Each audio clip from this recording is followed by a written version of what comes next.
Good evening. Hello, everybody. It is E3 officially here. This is the Press Row Podcast live and official E3 rapid reaction. I am Rich Grisham, and I am joined by the esteemed group of panelists you see before me. Up first, we have from Pasta Padre, the great Brian Whiteye. Brian, how are you, my friend? Yeah, as noted prior to us starting the show, I have dressed up for the occasion, which caused TJ to scramble and dress himself up. We have to, we have to rise to the level of the information here, and it's just such a huge occasion. Up next, we have the executive editor of Operation Sports, a man who probably hasn't gotten any sleep since about, I'd say 2 days ago, from Operation Sports, Chris Sander. Chris, welcome. How are you, my man? I am bordering on delirium right now, actually, Rich. I have been in front since like 7 a.m. this morning, and I was in front of a screen all night last night. So, yeah, it's getting to the point where I'm really just ready to go to sleep. I can understand that. And up next, we have the fake S-Gibbs, the man wearing what I believe is a lab coat. No, this is beautiful. From that sports gamer, Mr. TJ Lauerman. TJ, how are you, my friend? This is 48% polyester, folks. This is no joke right here. I'm doing good. We got a lot of announcements to talk about. We do. We have a lot of good stuff to talk about. It's E3. It's sports games. We're going to get right into the sports games. We'll get to some, I think, overall general impressions later. But this is Operation Sports. This is Pasta Padre. This is That Sports Gamer. It's time to jump right into the sports. And so why don't we do it right off the bat with what we know that the most people we get the reaction for, which is Madden NFL 15. So let's just go around the horn. Up first, Chris Sander. You've been sitting on some Madden NFL 15 information for a couple days now. You can finally talk freely about it. Give me your thoughts on the direction of Madden NFL 15, what you think about it, what you think about what you heard, and what you saw today. What we saw in the press conferences was minimal compared to what we've learned, outside of that with interviews at places like on OS. And, I think that this game has sorely needed excitement on the defensive half of the ball, needed something for you to do for a very long time. And it sounds like we're heading in that direction. Now, we got to see how all this plays out. We got to see how the gameplay balances out, all that fun stuff. But I really feel like as far as going in the right direction and focusing in the right areas of gameplay, toning down quarterback accuracy in some levels, redoing the kick meter, making defense something to do, make there be a challenge and something different every play. That's the right direction. We'll see where it goes from here, but so far I'd say so good. All right, and yeah, we'll break down some of those details. But at a high level, Brian Whiteye, what are your initial impressions, thoughts about what you heard from the Madden NFL team today? Yeah, I mean, there's a lot of information out there now. The E3 presentation was kind of, they're not really going for the audience that we are for the most part. So they went after a more casual crowd, and we all know accessibility in these games is critical, and so that's kind of what they focused on, was a way to teach people to play differently, to play defense differently, rather than just sitting back and letting the AI take care of everything for them, or just rushing the passer. So they have a bunch of visual indicators now, and I think it's easy to latch onto this stuff, and I did on Twitter, because it's gimmicky, but there's a purpose for it too. I'm just not sure if it really reaches the people the way they think it will, but that things like QB accuracy, Chris noted, and then I was a little disappointed with responses regarding like the wide receiver and cornerback interaction, and especially since they noted, I think this was the OS interview, they noted defensive backs will be in better position to intercept passes. Like that we don't need more of that right now. So kind of a mixed reaction to the whole thing today. The presentation they had, I thought was kind of flat, and based on reaction I saw, it was kind of mixed in the way people received that. So yeah, it's interesting. A lot of information to digest. TJ Lauerman, again, we'll go into some of the details, but right off the top, between what you know, what you already knew, and then what you saw today, your impressions on how Madden was presented to the general public today. I'm pretty excited because we knew that last generation and the current generation versions were pretty overpowered on the offense, specifically the run game in the last gen. So all the stuff they're going to be adding in to help the defense out is pretty big for me, especially in our press row CFM. I've been having so many problems just tackling guys for no apparent reason that all the stuff it looks like they're adding is going to be pretty helpful for me. So, the thing that I find most interesting is that they continue to be, and Brian, I think you actually disagree with this, but to me, from my perspective, they continue to shy away from big-time, back-of-the-box, crazy new feature to they seem to be clearly accenting defense, and the message that you heard in the presentation was, and the same message that you heard in the interview with Rex Dixon that went live today on Operation Sports on the Press Row podcast. Thank you, Chris, for doing that among the 99 other things that you had to do today. Was that the clear feedback has been that playing defense is not fun for a whole lot of people. So it seems to me that they're continuing to the new leadership, Cam Weber, is sort of continuing to break down gameplay and not going for the big sizzle bullet points, but going for gameplay. Now, whether that works or not clearly remains to be seen. So let's talk about the big focus on defense. Tackling was a significant subject of conversation with the interview that I had with Rex, with the interview that was posted on OS today. Chris, do you think they're going to get tackling better? Do you like what you've seen and heard so far? I think giving gamers a sense of risk and reward with how they approach tackling is a good thing. Because in the past several years, I mean, it's just been you approach a guy, you push X, you tackle him. Now you have to decide, do I want to go for something conservative? Do I want to go for something aggressive? There's actually some calculations you have to do, which, it is definitely gimmicky in how you approach it, but I don't know of any other way you can really approach. I don't know how many other ways you can approach defense without going with some gimmicky things like this, because these are things that are impossible to simulate without some sort of gimmick. And I think giving you a little bit of a choice there about, do I want to go aggressive? Do I want to go conservative? Do I need to go for this guy's legs? Try to just do that. Especially if, for instance, if you're trying to be a safety and you're trying to tackle Adrian Peterson, I hope that there's a little bit of you try to go for an aggressive tackle as a safety, 5'11" guy against Adrian Peterson, and you just get the crap ran over you. I mean, I hope there's that kind of risk reward with this. So, I mean, if that's the case, then this is going to be a positive just because it adds just every play an element of strategy to how you play defense. So, Brian, you saw during the presentation, I believe it was during the presentation they showed this. I get a little, there was so much information coming at me, like, wait, where did I see that today? But I believe they showed a little bit of the sort of the feedback that you can get when you move to the other side of the line and how you can press buttons and try to angle to disengage and engage. Does that seem like something that is needed or is needed in Madden and or will improve the overall Madden experience? For a lot of people, no, I don't think so. Is it needed for the more novice type of player? Maybe, but I'm not sure. Again, if you're throwing up visual indicators, number one, how natural that's going to be. It's gonna distract certainly from playing the game, but it's not going to look authentic anymore because you're going to have all this weird stuff on the screen. But are you learning through that? Maybe, and then maybe you can get rid of those and turn them off later. That might be the idea there, is to get people, same with the tackling cone, to get them comfortable with how to do these things properly, and then they can turn them off later. So I think that's the way you have to look at it, even though, on the surface, a more purist type of approach to the game, for most of us, I think we'd prefer. But they do have that constant battle between teaching people who, these games are very difficult to pick up and play. Already you have a lot of people who just play the defensive line and maybe just flick a stick left or right. They don't know what they're doing. That's not me. That's probably not any of us. It's me. But that's, Rich. I mean, we've seen the evidence of that. So hey, 15-1 last year. Come on. Yeah, and then out in the first round of the playoffs. Hey, details.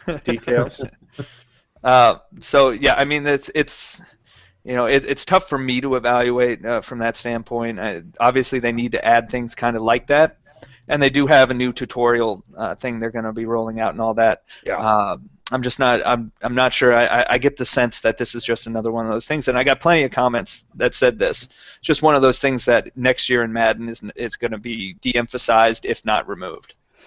You know what? I don't think so. At least not as long as Rex Dixon is in charge. Simply because Rex is the guy behind last year's left trigger modifiers. He's the guy who is clearly behind this year. So now, as long as Rex Dixon remains the gameplay creative director, I don't see that happening.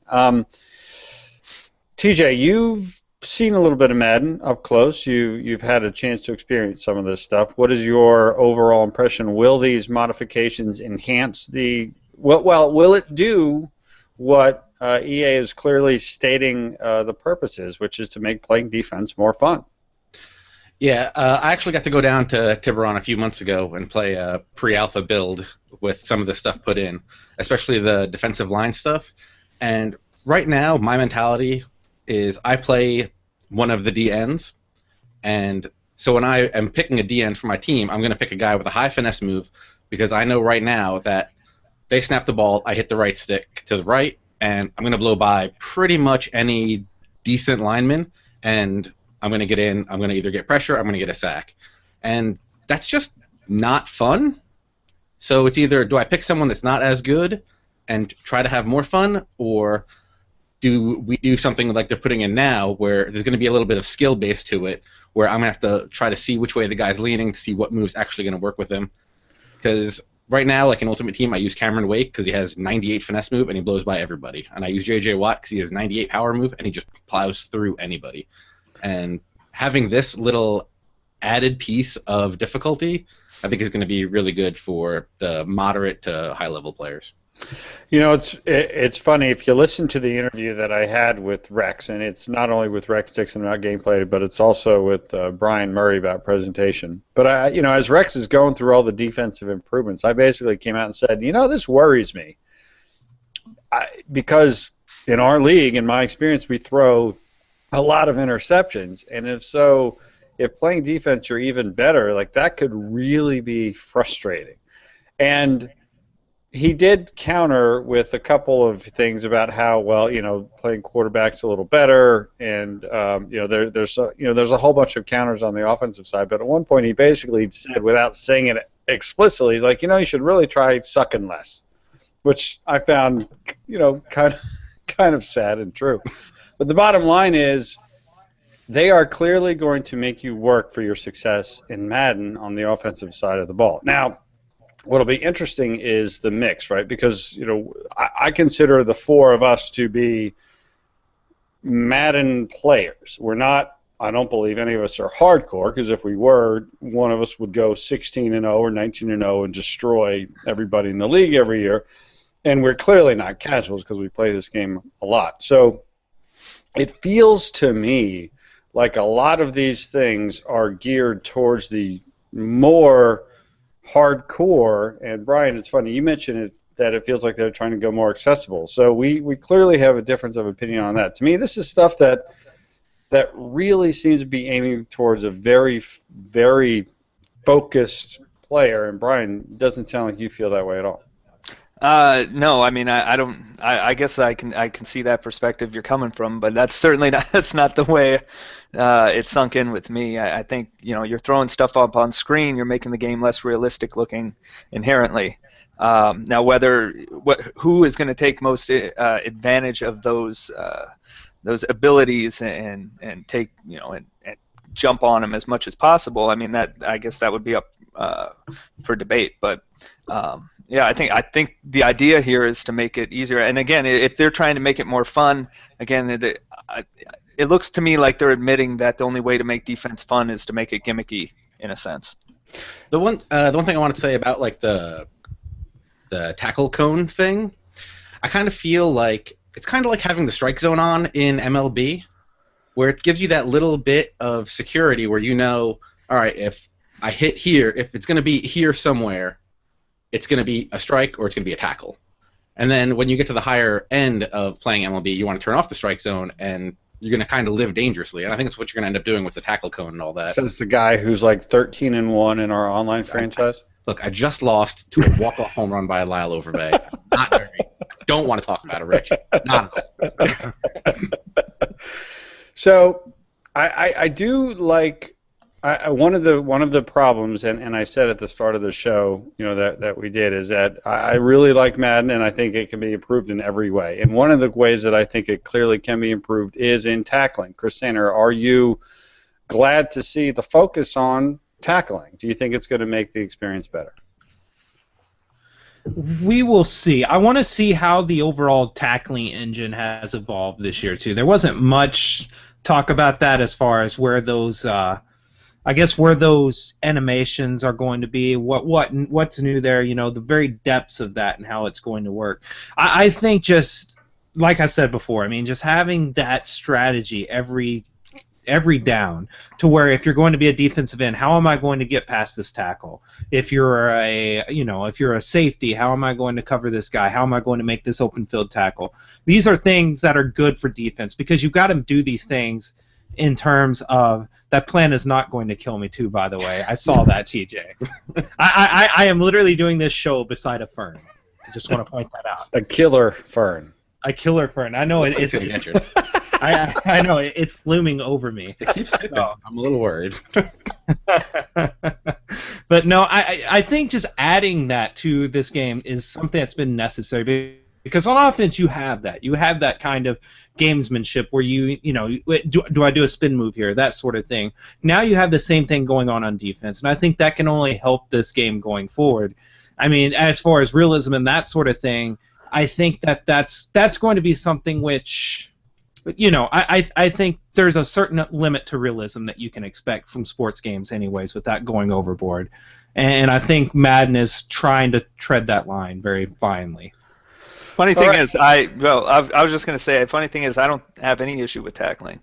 And I know we have mixed results here, but I think I've always taken a sort of a fundamental approach to tackling, and it's probably one of my better attributes in playing the games and helping me win some of these press row games because I don't give up big yards after catch and stuff, and I limit the runs as much as possible. So I actually don't have an issue with tackling, but certainly I don't say that there's no way to improve it, but we'll have to see how that turns out. Yeah, I mean, with me with tackling, there are plenty of times where I feel like I will have the right angle and I'll have him lined up and he'll just go over there instead of go at the guy. It's not like a game-crushing situation for me, but there are definitely times that I will do that. Just like there are times where I will throw the ball to a receiver who has separation, and by the time the ball gets to the receiver, that separation is gone and it's turned into an interception, which is, again, one of my fears that by overpowering this, it might make it even more frustrating. But we'll see. Obviously, there's even what people are playing on the E3 show floor is alpha at best. So there's a long way to go still. The last couple of months, the finaling of this game will really be interesting. So we have a couple of questions we're going to get to in a second, but before we do, I also want to touch on presentation. I found it interesting. I didn't know this until I did the interview that I don't know if he's the new head of presentation, but clearly he is a new leader in the presentation area. His name is Brian Miller. He comes from NFL Films. He worked for years on NFL Films, and he has been put in charge of the overall presentation of the game, including new camera angles and including basically modifying how the overall experience is for players, and having things like the new jumbotrons that are finally replacing those multi-generation old scoreboards. Lose. Yeah. Lose. And as well as sort of keeping the real-time game flowing without as many cutscenes like after scores and stuff like that. It sounds promising. I mean, if there's any organization that deserves a lot of respect and admiration, it is NFL Films. Chris Sainer, what did you think about this? A good move, a good direction to go? Oh, and there's a halftime show, too, by the way. So all the halftime show people out there are super excited, I suppose, if a halftime show is what you like. Here's the deal with halftime shows, too, Rich. Everybody says they want one, but then they end up pushing X to get through it almost immediately. I mean, after a couple of times, the novelty wears off, and you're just pushing X to get through it and get to your game. Yeah, and I understand that some people like it. I'm definitely in that camp. I want to play the game. But people have been screaming about a halftime show for so long. I cannot put any blame on the Madden team for doing it because if I'm them, I'm tired of having people yell at me about it. Yeah, I understand that completely. As far as the presentation goes, Madden has been one of the worst presented games for a long time, and they've needed somebody with broadcast experience, with NFL broadcast experience, to come in there and tell and basically run the ship and basically say, this is how this needs to be done.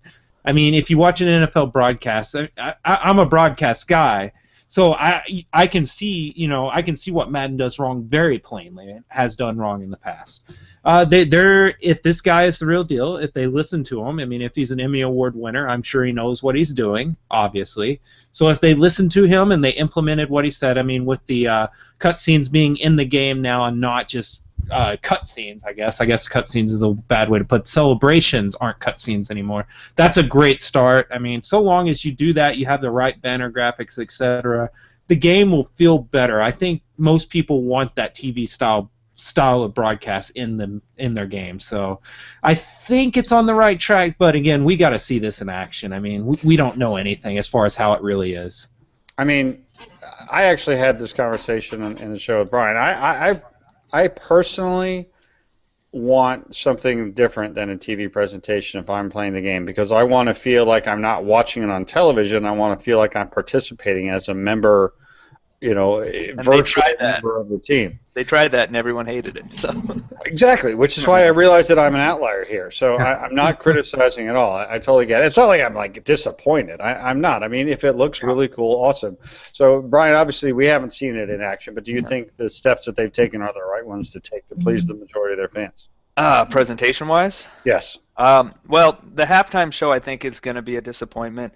To me, a halftime show, I want to see what else is happening. In franchise mode, I want to see what else is happening around my franchise. I don't want to see highlights of what I just played. I can go into the pause menu and do that if I need to. So that it's focused just on what is going on with your games, I think that's going to be a bit of a letdown to anyone who's looking for something more engrossing than that.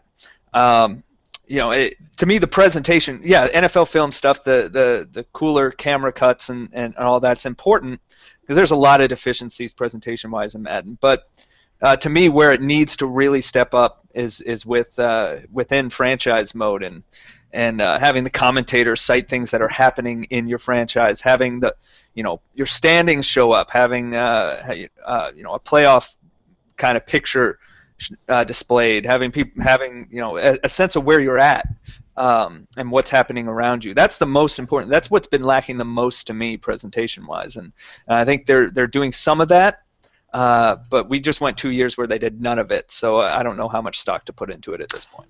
Yeah, I asked the question to Brian about like the halftime show and the presentation, if it incorporates your connected franchise, if that's what you're in, or Ultimate Team, if that's where you're in, and he wasn't able to answer. And I'm sure they haven't finished everything, so I'm sure that's something that they obviously. I mean, Josh Lumen, who runs a connected franchise, or who runs the connected careers, I guarantee you would want that. I mean, his whole world is about this stuff, and I hope to have him on the show soon. So hopefully that is something that gets brought in. TJ, have you seen any of the presentation stuff in action, and if so, what did you think?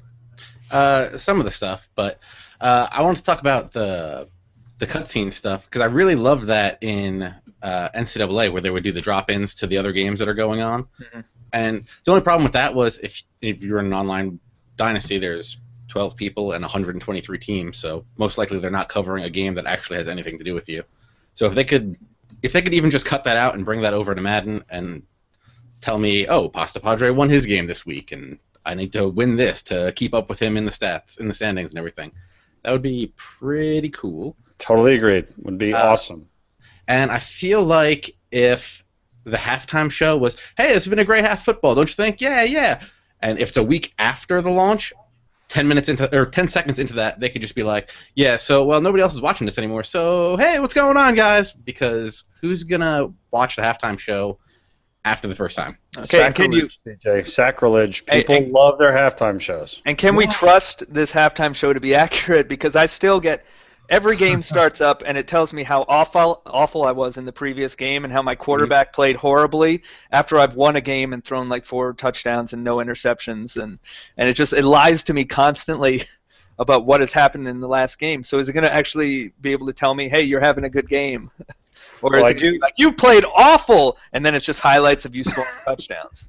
Well, I do have some positive breaking news. I actually broke this earlier today. It's also in the show. I can absolutely confirm that after a game, you will not see the coaches shaking hands at midfield wearing their headsets. Mm-hmm. And if you win the Super Bowl, your coach will not be holding up the Lombardi Trophy while wearing his headset.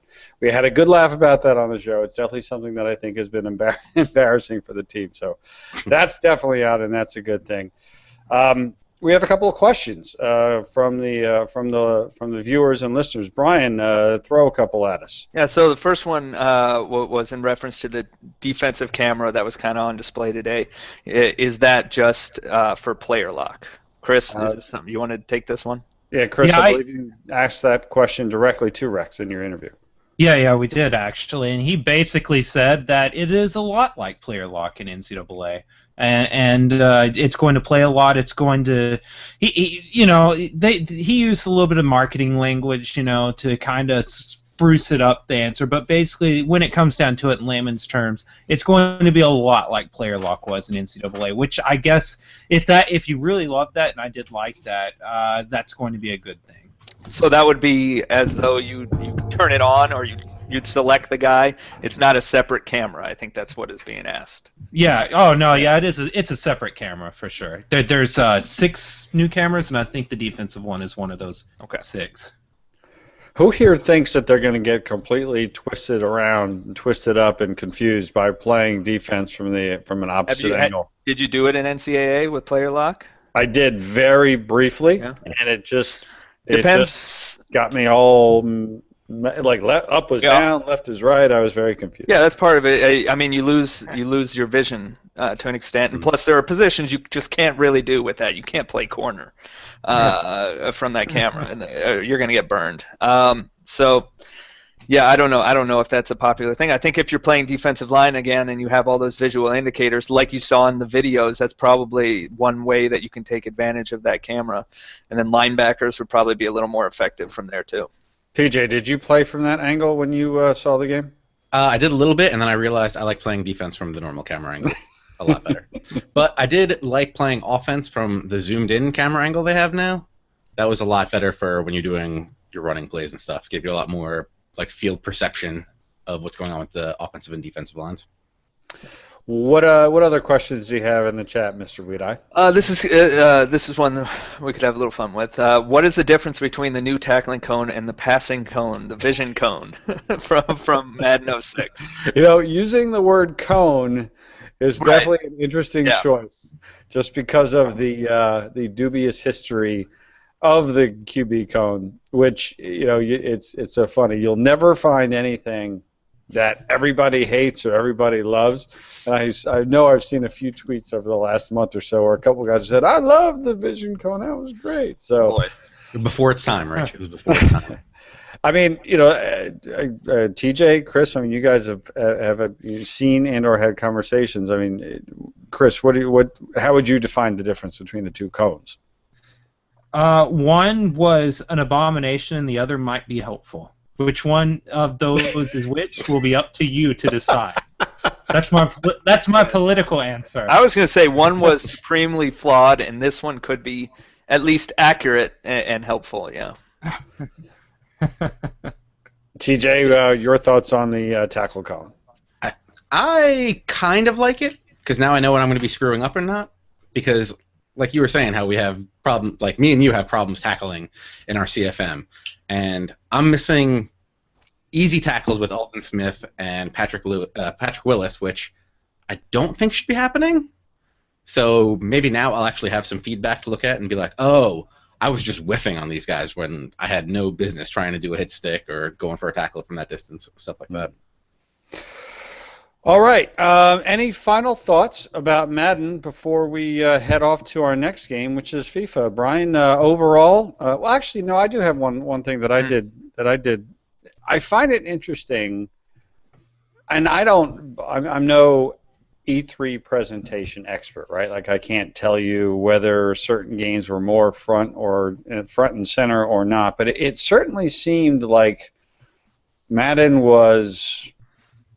I'm trying to find the right word. It was obviously it was on the main stage, but it was brief and it was understated, at least to a degree. I don't think.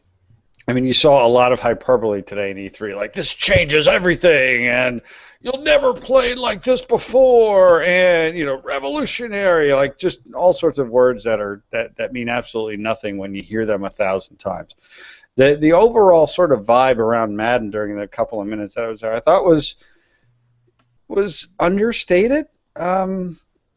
I mean, did you guys get the same sense, Chris? Did you get that sense? Or Brian? I was just going to say, we had this discussion on, what was the most recent podcast? I think, what if, and you posed this, Rich, what if EA just came out and told the truth for once? Yeah. Do you think that's what they did with this? It felt like that. I mean, they certainly were not. It was not over the top in any way, right? They said we were trying to make defense fun. Here's how, and we're trying to make it look better. And we got an NFL films guy. Like that was telling the truth. Again, whether it comes together or not, we'll see. But it definitely felt like that to me, and I find it a little refreshing. I mean, Chris Sanner, am I nuts here? Well, there wasn't much smoke. There wasn't much, fire. The pyrotechnics were really disappointing. So, I really felt bored watching this. There wasn't enough lights and flashy things. No, I'm kidding. I'm kidding. No, it was a very toned down E3, but also, I mean, this is to be expected. Last year we had the excitement of the next generation consoles. Everything was new. Everything was beautiful. Every reveal was huge. And this year it's kind of like, other than NHL 15, which I know we'll get into here in a second, there wasn't much there that I really went, oh my goodness, this is something I've never seen before. I mean, my goodness, Microsoft's press conference, literally, if it didn't have a dragon or wasn't a first-person shooter or set in an apocalyptic world, it didn't belong on that stage. That was awful. And I mean, it's, in my opinion, this E3 was going to be a little bit more toned down, and I liked it. I mean, it was very easygoing. The press conferences were basically very straightforward, and you got your information, and the people who really wanted more information, well, there was a lot more of that out there. Yeah, I agree. We're going to get into some general E3 impressions a little later on, but yeah, it was definitely a straightforward, more factual presentation of these games. All right, it's time for FIFA 15. Obviously, I don't want to say was announced, but clearly it was. We're starting to finally see some of the initial information about the game. Actually, they gave a nice little bit of a whole bunch of good bullet points. And again, with FIFA, nowhere was it, this is going to change the world. This is the most revolutionary. You've never played FIFA like this. It was, hey, look, we made our crowds even better. We got some cool new match day features. The stadiums are more. You're going to feel like more if you're playing in Liverpool or you're playing in Barcelona. You're going to feel the differences. There was, a lot of little stuff and no big stuff. Chris Sanner, you're a big FIFA guy. Your thoughts on what you saw from the FIFA team? I agree. I mean, there was a lot of. I'm excited. I mean, first off, the trailer was excellent. I'm excited to see how the emotional intelligence works works within the game. We don't have many details. I obviously haven't gotten to go browse around the web and see what's out there as far as articles, but I haven't seen many details about how that works. But just thinking about how that could work, say within the manager mode, where you take your team, and will these players interact with each other? Will you see like rivalries even build within your team, or rivalries within your leagues? Any of these things. If that's something that takes shape, then that would be awesome. If it's just kind of this fluff thing where it adds to the atmosphere, where the crowds are more alive and the players are more alive, well, that's awesome too. It's not nearly what I would like, but it's definitely more awesome. As far as the rest, as far as the gameplay and such, just the more cerebral, I guess is the best word to put it, approach they're wanting you to take to the game. I like that. I mean, I'm not a soccer strategist at all, or football strategist at all. I mean, what I know about soccer/football, I learned from playing FIFA and Pro Evolution. So, I mean, I cannot wait to delve into that a little bit more and to see how that works out. But so far, again, so good. I mean, I'm going to say that about, I think, every game. We got just enough to get me excited personally, but there's not enough there to make me say this is a guaranteed winner just yet. I found it interesting that some of the things that were said were clearly aimed at reinforcing the subtlety of the game. For example, they mentioned that you're not going to be able to be at a full sprint and then do a quick turn, and that is very video gamey. That's something that they're looking to take out. Which, if you are not a really regular FIFA player, almost might sound like a bad thing. Like, no, wait a second, I want it to be fun. I don't want to be penalized for doing something that's not video game. They definitely seem to be doubling and tripling down on the atmosphere, the environment, something that FIFA already did a great job of last year. But they specifically called out certain places, certain parks like Anfield, where Liverpool play and things like that, and they mentioned that there's going to be very, very specific cheers and crowd noises and things like that. We didn't get any big information on modes. Clearly, we did hear the other day that tournament is back. It was one of the few features that from the last generation console didn't make it to the next one. Brian Weedeye, do you think this is just the beginning of a lot of stuff that we're going to hear about FIFA? Like, obviously we didn't hear Ultimate Team stuff. That'll be coming. But are we going to hear about some of the things that we would love to have, like, God help us all if they have an online franchise mode or anything like that? Or do you think that the messaging is going to continue to be pretty straightforward, focus on gameplay? Well, yeah, I'll tell you, the first thing I looked for in the release that was sent out was a connected franchise type mode, and we didn't get it. Obviously, this is par for the course with FIFA. They focus on gameplay and presentation, and and a lot of the stuff, it sounds very technical, but then once you play the game, you recognize that it's different. It may not be huge feature news, but it ends up making a difference. So yeah, they didn't go into modes at all, whether that be a franchise type online connected mode, or anything related to Ultimate Team, or any other online related stuff. They just stuck to the basics here, and I think that's kind of the typical route they take. They're at the top of the mountain. They don't have to go crazy. TJ Lowerman, you're a FIFA guy, among other things. It seems like one of the most memorable, or one of the things that at least sticks out of my mind, things that was discussed was the fact that there is a living pitch. The field's going to get dinged up and marked up. Does it sound a little bit like they're reaching with stuff like this, or is this something that as a FIFA player actually like, oh, thank goodness, I've been waiting for something like that? Well, Rich, to start this, you said they weren't going to change the world, and literally you just said they're going to change the world. Good point. Good point. They got you, Rich.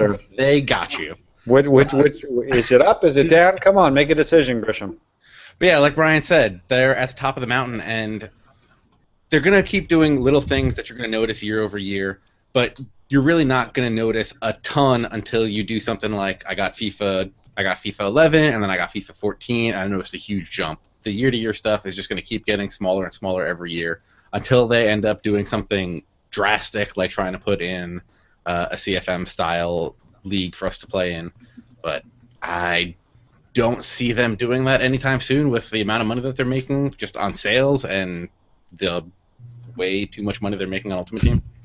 So I don't think they're going to try to do anything that will disrupt that as long as they can. I mean, I'm a big supporter of the FIFA franchise. I also am really interested to see what Pro Evolution delivers this year on the next-gen consoles. Obviously, there was no forum for the Pro Evo team to get up and talk about their game, or at least they were not. They didn't participate or were not selected to participate in either the Xbox or the PlayStation 4. So. One of the things that I think will be really interesting is whether there will be a dramatic visual leap. We heard about it on Madden and on FIFA that we're going to notice a clear visual improvement. Madden didn't really, to me, have any sort of a visual jump, and we're hearing that there's quite a big one this year. FIFA, to me, took a nice step forward. Do you think that when you pop in your PS4 version of FIFA and Madden, you'll be able to see right away some big differences in the visuals, the fidelity of either of those games, TJ Lauerman? Yeah, I think you'll start to notice that stuff now more that they've had that extra year to work on it, and it's not just we finished the one version, now we have to do the next gen version, and you're not going to get that big of a bump. So we'll definitely see it in FIFA and Madden, pretty much like we're going to see it in NHL. Chris, do you agree or disagree? I think you'll see a difference. I mean, the year 1 to year 2 jump's always pretty good on a new console, so you're going to see a difference. I think people who are expecting this, it just seems like, especially with Madden, there's these very unrealistic expectations, which I don't even know what people are expecting with some of these games as far as this stuff. I think that you're going to see a definite visual leap. I mean, Madden, the stadiums, the skies, the field textures, the player textures, and the lighting, just the temperature of the light has improved a lot. And those are things, people are saying, oh, so what? Well, it adds to the whole overall experience when you get these things right. I mean, Madden last year had this really saturated, cartoony look to it. This year, the colors are a little bit more toned down, just a little bit, and the lighting's a more natural color, and I like that. And these are small steps that you're going to see these games take this generation, that I imagine in 5 or 6 years you could have something that looks really special, just taking the long form view. But right now, it's a nice step forward, and I think you'll continue to see that. I mean, you'll see it. It just, if you have these expectations of the game looking like 100% better, you're really just asking for too much. I mean, you're talking 20-25%, and it's going to be in certain situations. Some of the video where it's more of a sunset kind of time, that's when that game really starts to look a lot better than last year. TJ. Yeah, the one thing I wanted to say was in the screenshots that they've been putting out, I've seen a lot of people saying that the player models look a lot more realistic. Especially last year, J.J. Watt looked like a dump truck, and you can see that Johnny Manziel in his screenshot today was like really pretty scrawny looking like if he got hit really hard, he's going to break in half, like he looks like in real life. So I'm excited for that. Speaking of breaking in half, one of my favorite things to do is just wipe out a dude in NHL. And NHL 15 is coming to the PlayStation 4 and the Xbox One in early September. I am excited. Did you see the trailer, Chris Sanner? Did I see the trailer? Rich, I'm pretty sure I'm the guy that introduced you to the trailer today. Of course I saw the trailer. That was a softball right there.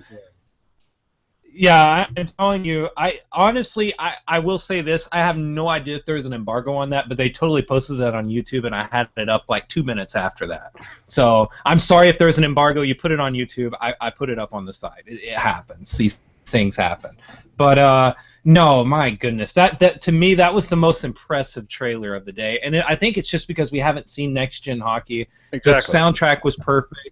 The soundtrack was perfect. The commentary, if that is in-game commentary, was perfect. Yeah. Mm-hmm. You know, just the player motions and stuff. Of course, it was slow-mo. I mean, I saw that complaint so much today. Why are they showing us these slow-motion sizzle reels? Well, because for sports games, they're not going to show you a quarter of gameplay during these press conferences. I'm sorry.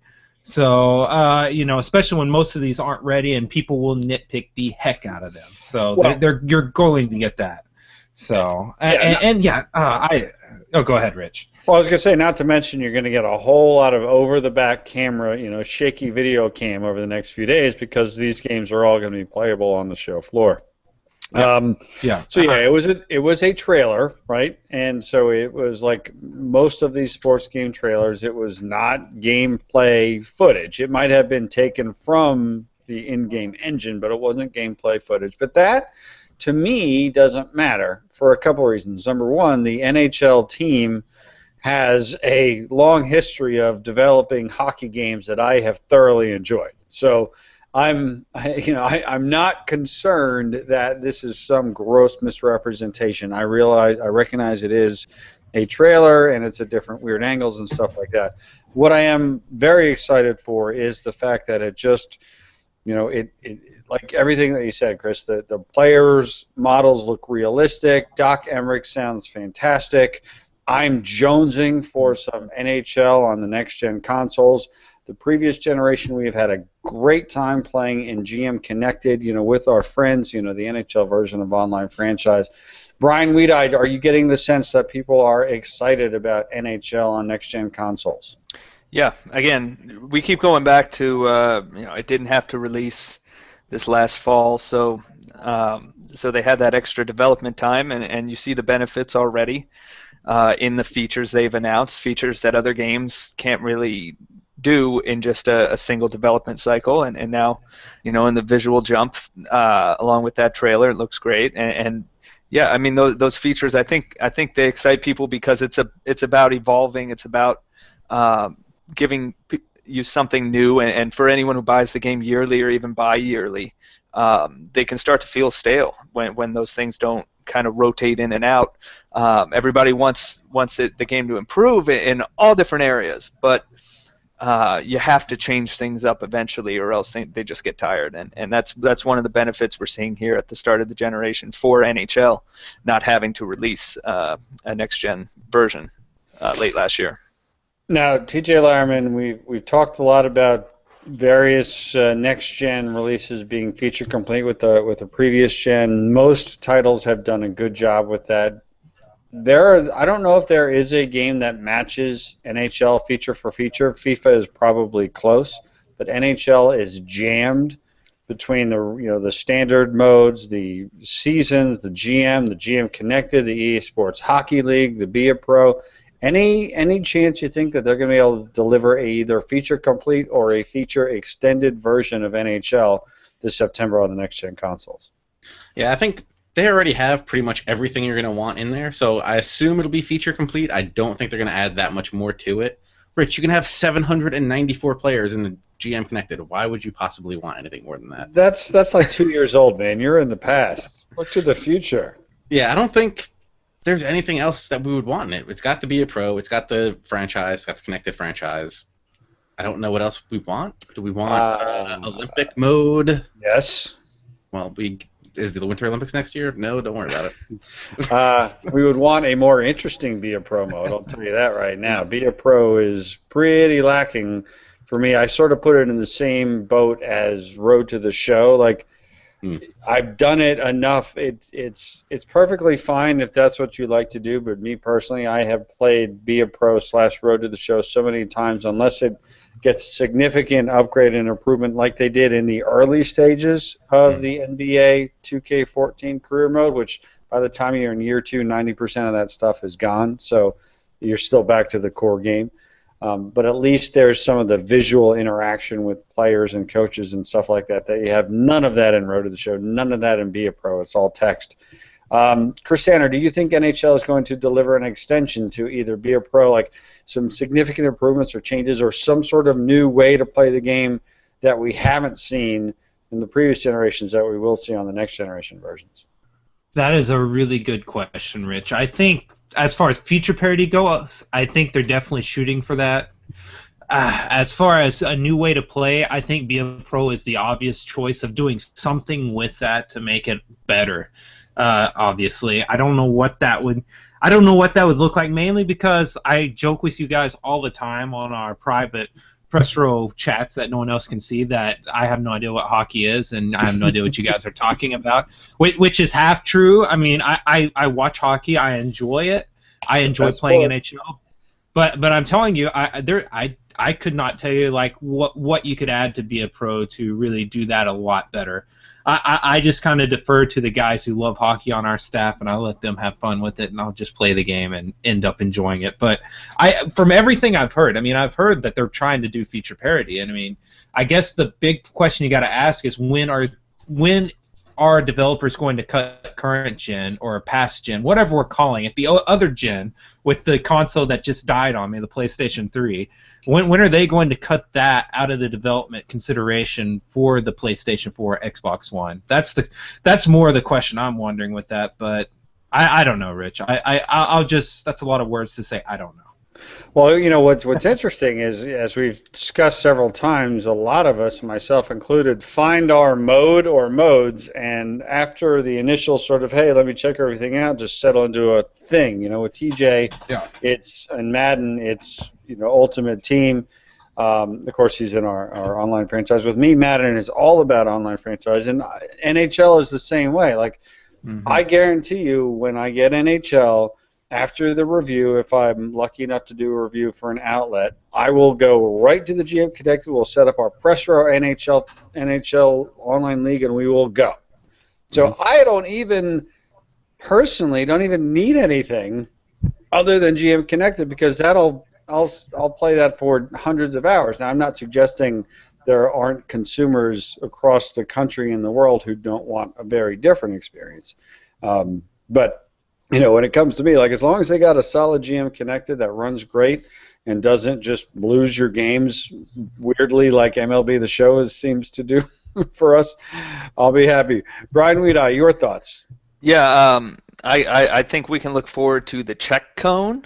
See exactly when you can check that guy into the bench or into the crowd. You know, we got to throw cones into everything now. Precision check cone modifier. NHL 16, look for it.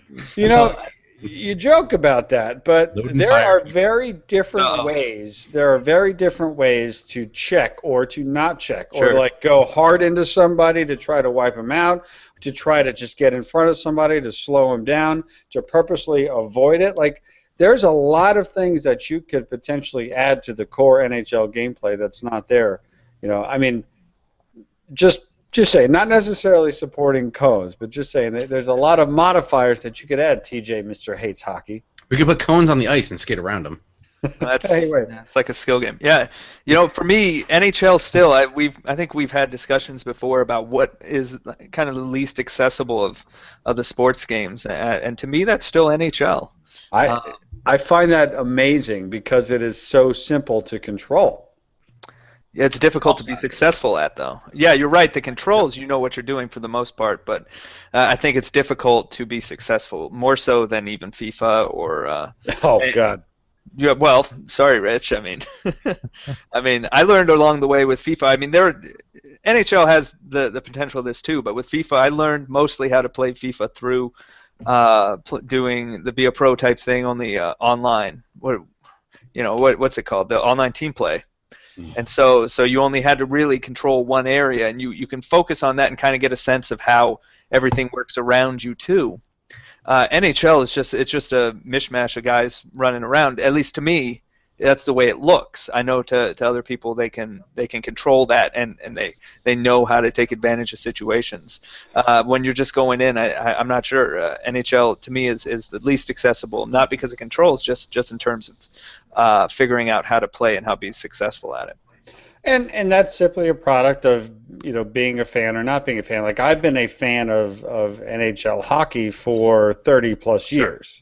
Mm-hmm. And I've really only truly begun to appreciate and really only watch big time, you know, soccer, international football over the last few years, as we've spoken about. And that's just, I think, a product of that. I mean, granted, it's not like NHL 94 is the same as NHL 15, but NHL 14, is a heck of a lot closer to NHL 94 than FIFA 14 is to FIFA, you know, on the Genesis. Like, you could take somebody and they could absolutely play the two hockey games, and you put them on the old FIFA on Genesis and they're fine, and they would have no clue how to do anything on the new FIFA. And that's not even a complaint. right? It's not a complaint. It's just sort of the way it is. So, TJ Lauerman, you failed miserably on almost all of your E3 predictions on our pre-E3 show. I hit one, and I hit it hard. But you did hit one. Did you do a lap Hall of around your Fame 300 house? average. So. Did you do a lap around your house when they formally introduced, what is it now, PGA Golf? Yeah, PGA 15? Sports PGA Tour. Yeah. There you go. It's just not Tiger Woods PGA Tour. Yeah. Right. Yeah, did a lap around my office. I got up, ran around. I said, told you. And the guy was looking at me like, I don't know what's going on. So it looks good. I'm ready for some golf. Yeah, who was more than a little surprised when a battleship started crashing into the 17th green? A little bit surprised for sure. I thought that was brilliant. Not necessarily because it will or won't be fun, but because a whole lot more people are going to be talking about and thinking about that game. Because as soon as you hear the music, like as soon as the fellow who I forget his name introduced it and then walked off the stage, you see the flowers, you hear the tinkly piano music, you're thinking, okay, it's the Masters. Okay, Owen Good was probably going, good, my golf is coming back, because we know that man loves this golf. Mm-hmm. And then you see a couple of real golfers. Clearly, you don't see Tiger, but you saw somebody. I don't know. Was that Rory McIlroy? I'm not even sure who that was. It was that guy. It was the guy with the visor. And he takes a shot. It's like, real big time. The real courses, real players, and then all of a sudden, boom! This just craziness, exploding battleships, and they do a massive left turn with not only will there be real golf, but there will be something crazy. Brian Weedeye, were you surprised by that? And do you think that was clearly, I'm sure you think it was interesting. Do you think that was the kind of move that was a smart thing for them to do? Well, I think there are two points to make on this, and the first is you have no more Tiger Woods, so you have to, and this is still a big franchise for EA, you have to market it to a crowd that extends beyond just this very hardcore golf crowd. And so obviously that's the direction they're taking, to throw some fantasy elements in and attract people that way with some bizarre stuff. And then the other is, if you look at the golf club, which is its competitor now, yes, that is very much based, it's completely based on user-created courses. And so you're not finding the real courses there. You're finding the most popular courses are probably the most bizarre ones there. So people want to play something that's different now. And I actually got a tweet. I apologize to whoever it was who pointed this out, but he said he was getting sick of playing the same courses every year. Mm-hmm. Even though they're the real ones. How many times can you play it over and over and over? So I thought that was interesting, and that I'm not sure. They're projecting a different image. We'll get to this when we have a couple questions that were submitted about it. They're projecting an image that's completely different from what the Tiger Woods series was. Whether that's going to mean it's more profitable for them since they're removing the huge weight on them that was Tiger's licensing costs, or if they're going to lose too much sales because of it. I'm not sure. Chris Sanner, did you expect to see a on-fire battleship smashing into the 17th green? And be honest. Yeah, I'm going to be honest. I actually, after all of this, I honestly, the minute it happened, I thought, where is Owen Good and what is he doing right now? Because I guarantee you he is throwing something in a rage right now just because. I cannot wait to hear his thoughts on it, but I guarantee you that was probably the most epic turnaround in the history of man, where he's just sitting there I cannot believe this, and then I imagine there were expletives flying at that point when that battleship came crashing in with. Well, honestly, at first I seriously thought, I was like, wait, why did we switch to the Battlefield trailer so quickly? What was this, the ultimate swerve or something? I didn't know what was going on. I did not expect it. It worries me, because this game has gone so far, or the Tiger series went so far to being a sim, and so much effort into that, and now suddenly it's as if it's a big I don't want to say middle finger to people who love sim golf, but it's basically, hey, by the way, we're going to go in this direction as well. I don't know how that's going to look. There's a battleship, but there's no putting cone. What is going on? We need more cones, Rich. Cones. Well, the only official Owen Good word on EA Sports PGA Tour is that it strikes him that EA Sports PGA Tour may set a record for the most capital letters in a sports video game title. That's because it's extreme. PGA Tour to the extreme.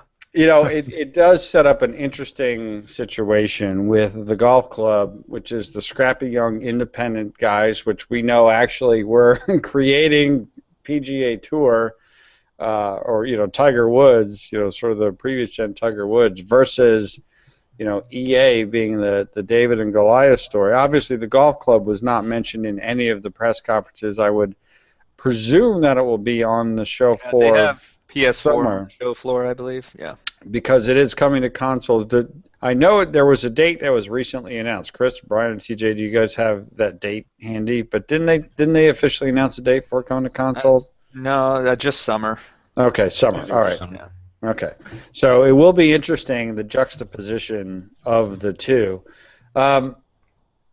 What reason Can I do say you... something? What's that? Can I say something about these cool courses and these boats coming in and stuff? No, absolutely not. We're moving on. All right, No, well, I was actually about to ask you a question about that, but go ahead, DJ. Go ahead with whatever you're going to say. No question. It better be good. It is always great. It's all pure gold when I say it. They always said they had the fantasy courses in there, which were always just not really great, cool courses. Some had like, ooh, there's some little rock structures over there that I'm going to hit through. It's kind of stupid. I always felt like they should do something cool and be a real fantasy, not, ooh, this emerald green dragon thing. If you hit it over here, it bounces a little higher. So I think all this stuff with the planes flying in, hey, if you want to drop a bomb in the middle of the fairway, I'm all for that. And Hey, all I have a got battleship come through? Hey, cool. They could It- take a it- lesson. Go ahead, Chris. I was just going to say, if dragons start invading my sports games, I might be out, guys. I'm just saying. I saw way too many dragons in one day. I'm just saying.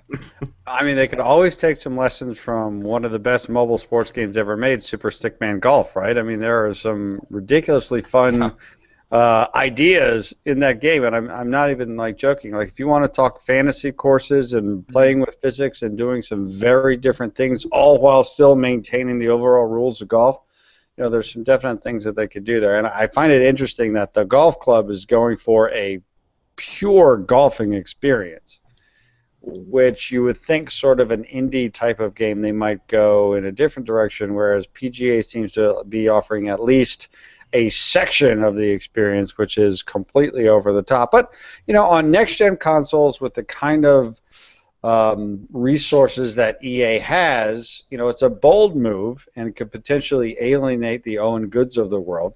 But on the other hand, could potentially, like to your point, Brian, get some people that might not be, or some people that have played the same Tiger Woods game for the last 5 years to be like, hey, you know what, I'm actually interested and I'm going to put some money down on this. So my question to you is, do you think that they're going to continue, Brian Weedeye, with the microtransaction course purchasing that was going on in the past? Do you think some of this, you know, fantasy stuff may be sort of behind a paywall, or do you think that they're going to sort of offer a complete experience without a whole bunch of the much maligned microtransaction-based courses?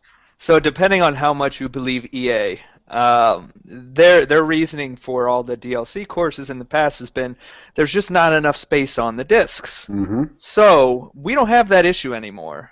And certainly digital downloads, you don't have that issue anymore. So we're gonna find out really if it's about them milking people or not. And I think it's, you know, I don't know. Would you be more likely to pay for a Battlefield course than a normal course? That's another interesting thing I was just thinking about. Like, if they were going to charge for courses, would they charge for the wild ones like that? Because I think that would attract actually more people to paying for DLC at this point, especially if that's the crowd they're drawing in. They have to include some of it with the game, but it wouldn't surprise me if they're like, yeah, we're going to do what's another EA game? You know, throw out Throw out an EA game. Come on. Well, NBA Live. NBA Live. NBA Live course. I wasn't thinking sports. I was like going to say Mirror's Edge or something. Some kind of themed course for different games, right? Like that could draw people in, I think, and not so much in the sim sense, but just like, hey, if I'm going to throw a couple bucks at DLC, make it something original. Make it something unique. Yeah. Chris Sander, do you think it's going to be the old model, or do you think you're going to get a full game without a whole lot of course and mode DLC with the next PGA game? I think it'll be pretty close to the old model, because if you're going to charge people $60, you better have at least what you had in there before. But at the same time, free-to-play is something Sony pushed really hard in their press conference. And PGA Tour is a game that's kind of ready-made for that kind of a model, in terms of offering you one or two courses and perhaps then everything else being open, and even kits and all that. This seems like a franchise that would be ready-made and tailor-made for something of that model, of that sort. So it'll be interesting to see if EA tries that with just their big box console game in the future for golf. It's just what I would speculate. Tailor-made to charge for tailor-made. Brilliant. Yeah. Chris Sanders on his game. TJ, which way do you think they're going? It's going to be interesting. One thing I did notice, if you watch the very end of the video, it does say EA Sports PGA Tour, Spring 2015. No number. Is that because the number system was all screwed up last year? And they could fix it now. now we're going to try to fix it? Or is that something more? The golf club doesn't have a year number on it? Are they going to try to do something where it's going to go year over year? Or if there's ever a sports game that could absolutely go to a subscription service, golf is number one on the list. Yeah, and we even had a little bit of the microtransaction thing a couple years ago with the Course Mastery, which everybody poo-pooed for some reason, which was kind of the best thing they ever did, and they ripped out the next year, where you could earn the courses rather than having to pay for them. So that seems tailor-made for a PGA Tour game. Brian Callaway, if you will. Oh, jeez, Callaway. Well done.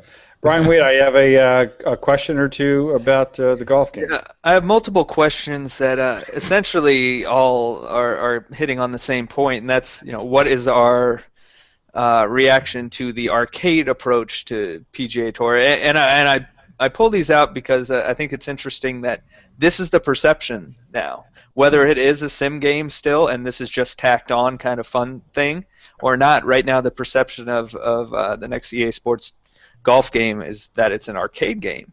So I think it's interesting that it's shifted that quickly based on one little presentation. And so I guess, are you concerned for the series that people are looking at it that way already? Well, I look at Hot Shots Golf and I look at Mario Golf, both games that at their core use the fundamentals of golf. You have to have the right club, you have to judge the wind, you have to use top spin or back spin. You need to play golf the way that you would play golf in the real world, but there are a whole lot of additional elements to it, whether it's some wild and wacky courses, whether it's certain power-ups that you can use.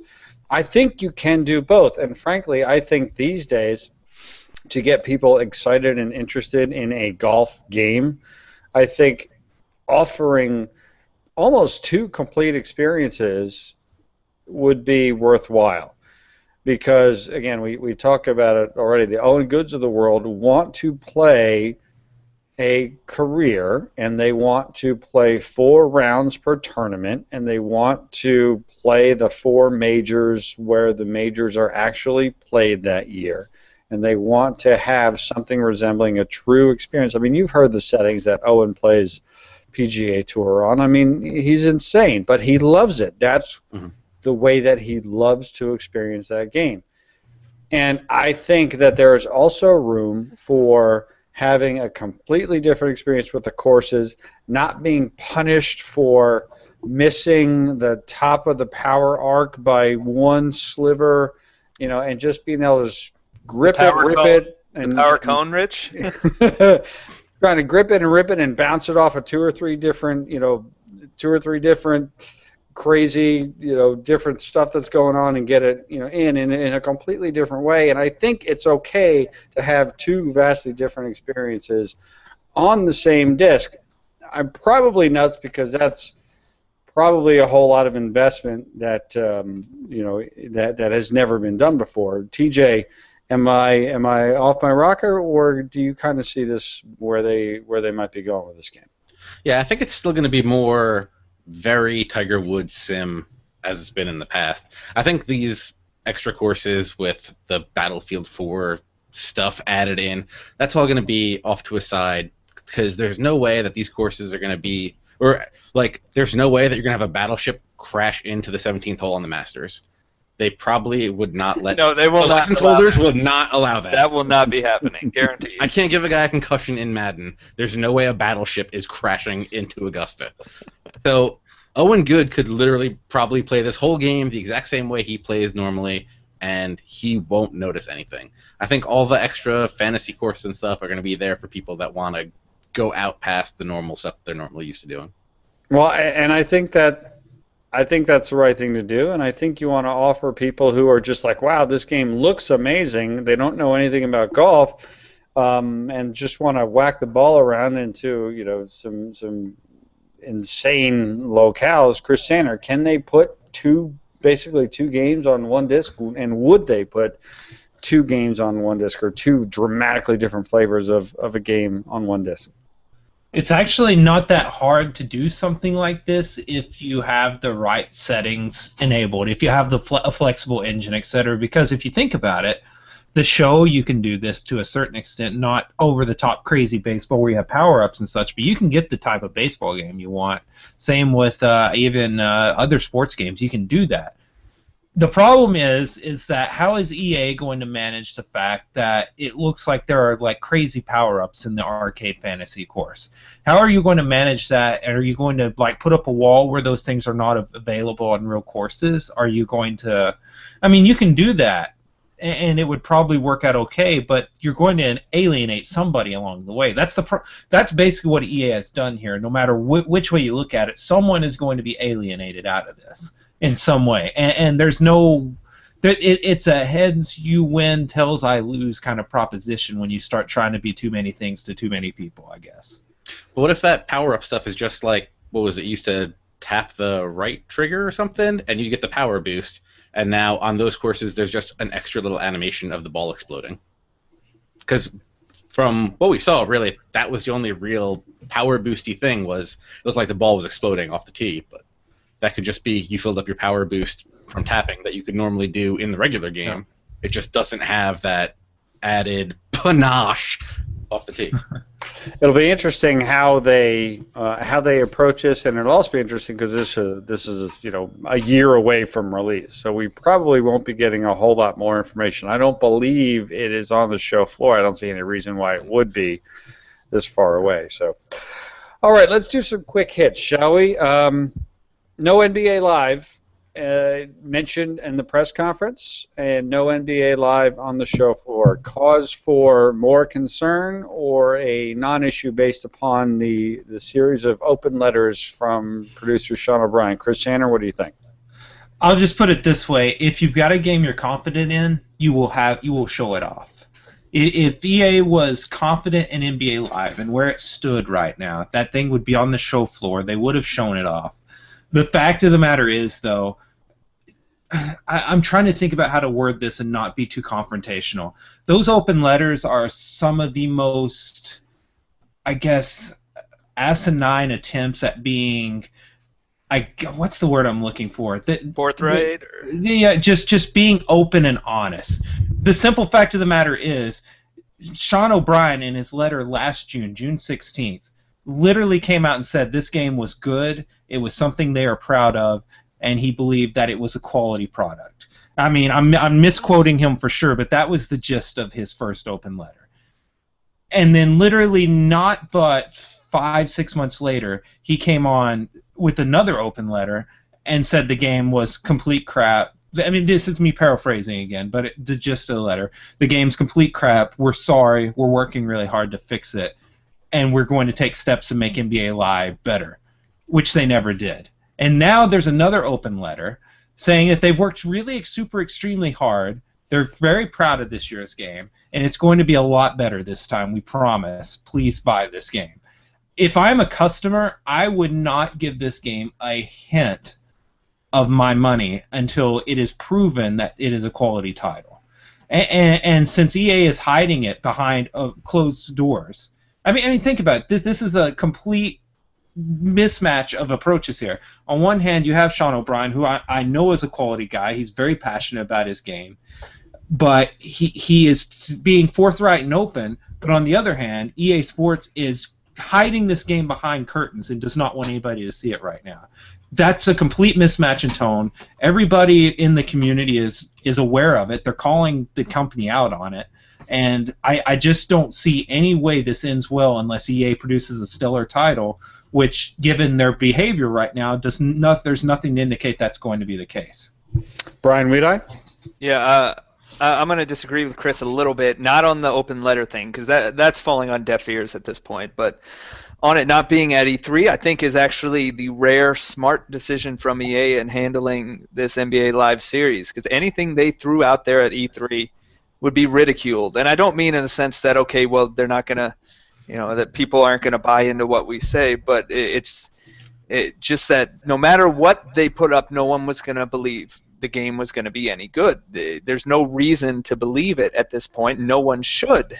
So it would have been a futile attempt to generate buzz for a game that nobody wants at this point, nobody believes will be any good.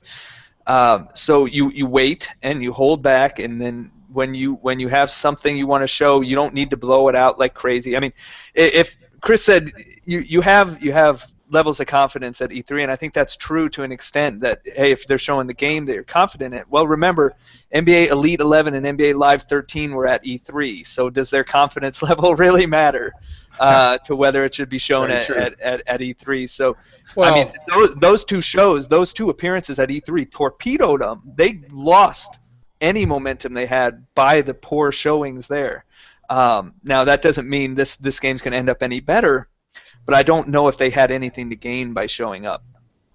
I mean, I played NBA Live in its state at E3 last year, and well, it was one player on a court, though. Right. That's the other thing. Yeah, it was not a full experience, and unlike Elite 11 and Live 13, which people could evaluate and say this is horrible, the one last year we really didn't get enough information to gauge anything on it.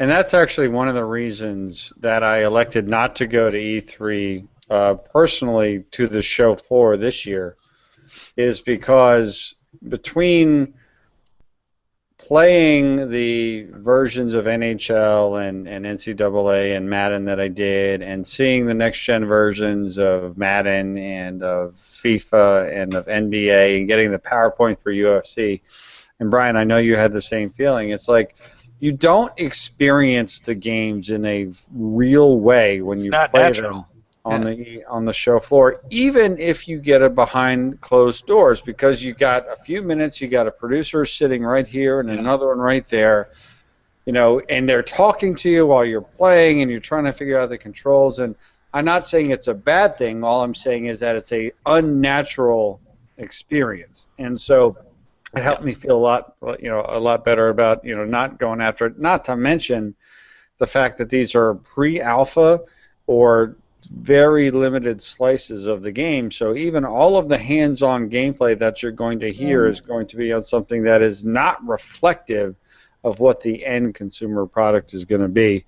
TJ, you purchased NBA Live digitally. Yeah. Digitally, really? Yeah, he did. Still got some hard feelings about that. He lets me know about that on a regular basis. Are you more or less not at all concerned about NBA Live not being there? What are your thoughts on that and its no-show at E3? I'm not at all concerned, because as of right now, I literally have no intentions of picking up that game. Because until it comes out and people are saying, yes, this is actually good and actually playable, there's really no reason for me to pick it up. Because after last year, I almost wanted to strangle you. And this is scary. I have nothing to do with that. Wow. This is the wow. I have a digital copy of MLB The Show, and I have a retail copy of MLB The Show, and I can't stand that my PS4 has a copy of NBA Live on it. I had nothing to do with that. This is Go the ahead, scary thing. This is the scary thing for EA is that the few people who actually gave NBA Live a chance now have bailed. Yeah. And so at E3, are you actually going to be able to draw those people back? Are you going to be able to convince people who have been playing NBA 2K to come over? No, especially it's if you're not not showing going it. to happen. Yeah. If you're not showing it between now and October, unless they do it at like Gamescom, I think it's got an M or something, or like Tokyo Game Show, there's not going to be time for people to get their hands on it to say this is good or this is bad. And the small number of people that bought it last year will become a smaller number of people that bought it this year, and then it's dead. yeah, and then it's gone. So, Yeah. Well, Yeah, I guess. Oh, sorry, Rich. no, go ahead, man. Go ahead. Oh, I was going to say, this is really just this product is in such bad shape. Great point. You're completely right. I don't know if there's a situation that this game would be helped right now. I mean, if you show it off, it's going to be picked apart. If you don't, people are going to say, well, what are they hiding? And I mean, it does not matter which approach they take. There's so much bad faith and just bad feelings toward this franchise right now. There's nothing you can do. The only thing they can do that will help them out, and it still may not save them, is to produce a good game. And that's going to be, honestly, the sales for that game are not going to be good. You're going to have to hope that it's something that's critically received well by guys like myself and Brian and yourself, Rich, and TJ. Guys like us, the influencers on social media, etc., are going to have to be the ones that really say, hey, this game is actually pretty good, and there has to be a consensus. Otherwise, I mean, there's no way this franchise lasts another year or two. And even if it's good, like you said, even if it's good, people aren't just going to hop on board right away. That's this happens in sports, in really any game that releases yearly. They don't just drop off. They don't just drop off all at once, and they don't rise all at once. It's a gradual thing that takes place over several years. And that's the case with NBA Live, and EA doesn't have the time really to wait on that. So they have to do something to convince people that, hey, this time around it's worth your money. I just don't see how they can do that. Well, let's make an assumption. Let's assume that the development team making NBA Live 14 is relatively small. And it's not. It's not. Well, I say relatively small. Is it as big as the team making Madden? I'm not sure. I know when they first were ramping up, it was a big team. But is it as big as the team making FIFA? No. Okay, right. So relatively small. And these are not facts. I said let's make an assumption. Let's make an assumption that it's a relatively small team that had a product that struggled, that the company openly admitted they struggled. E3 is this giant cacophony of bullets and blood and racing motors and dragons and insanity. So, as we've already pointed out, there's very little upside to showing NBA Live for a minute during an EA presser, and even less having it on the show floor.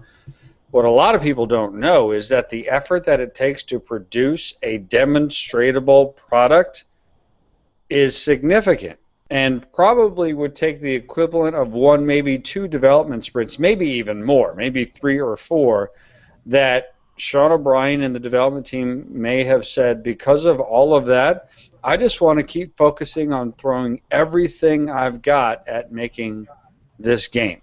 And so if they did that, I think that was the smart decision because, like you said, Brian and Chris and TJ, nothing great can come out of E3 by NBA Live being there.